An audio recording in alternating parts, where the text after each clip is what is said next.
Time now for a DraftKings, What's Next, brought to you by DraftKings, because we saw this fight between Ngannou and Gane leaving a big question mark in terms of the future of the division based on the outcome. Now that Ngannou has defended his title, that was his last fight under contract. He's got a negotiating window here, but what is next for him in your estimation, Mike? What should be next for him? Okay, it's a rematch that not a lot of people are calling for. You may know what I'm going to say, but we got to bring back the Black Beast, okay? He has a win over Francis Ngannou. It wasn't very exciting, we know, but still.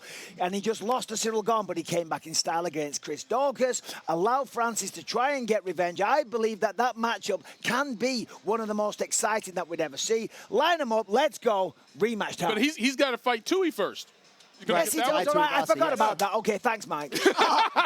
Yeah, that's 3 weeks from tonight. Tai Tuivasa and Derek. Yes, we'll see that. What about you, Mike? Well, now that Francis Ngannou is wrestling, the Black Beast is not who I want to see him fight. Not especially if he's wrestling. John Jones is floating around out there.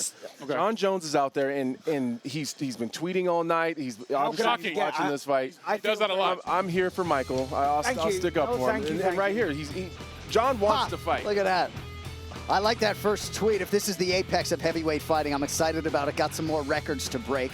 I mean, yeah, that moves my needle for sure. I mean, now that Francis Ngannou knows how to wrestle and grapple, hopefully he doesn't go boxing, right? But there are a lot of options. You know, Stipe Miocic, I think, was an interested observer tonight. He's 1-1, right, with Francis Ngannou, and can also lay claim to being the most accomplished heavyweight in UFC heavyweight history. So a lot of options for the big man, but certainly he's happy Ciryl Gane is now in the rearview mirror. You know, it's funny, John Jones at home with his Twitter fingers on blast all the time, but, can we actually get him into an octagon? Yeah, he's had so many things happen to him out of the cage that prevents him from actually fighting, so he can chirp all he wants to, but Francis Ngannou and those guys are actually in the fight game on the regular. One name no one mentioned has nothing to do with the UFC.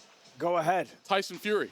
Does he take the big payday against he's the champ, he just defended his title. Yes. Does he take the payday the way Conor McGregor did against Floyd Mayweather Jr. and go get $20 or maybe $30 million? If they can schedule it with the UFC, if they can allow it with the contracts and things, then yeah, sure, go ahead, make that money. But go into that fight knowing that it's going to be a payday. Because in a boxing fight, no disrespect, I love Francis. I could not be a bigger fan of the man. The way he carries himself, the way he fights, the power he has, the way he just inspires you. You look at this man, he's a monster.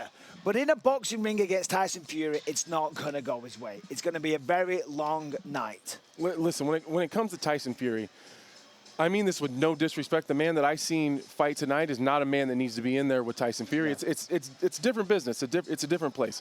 Selfishly, I want Francis Ngannou in the UFC because what I seen tonight was really intriguing to me with some of these other matchups that are coming up. So let's keep him here and let's see what we can make of this. Yeah, I work for the Ultimate Fighting Championship. I don't need Francis Ngannou going to box, but I do think there might be more history with Ciryl Gane potentially. I know he's going to have to work his way back. Francis Ngannou is 35 years old, though, has hinted that he ain't going to be here forever. So I'm all for guys realizing life-altering paydays, but I think he's going to realize more success in the octagon. I apologize for saying Derek Lewis earlier. I do. I take that back because you're absolutely right. Stipe Miocic, they are one-on-one. That is the logical fight, and he is the greatest UFC heavyweight of all time. I have an idea. I don't know, every time we talk about getting boxers and MMA fighters together, it's always in a box ring.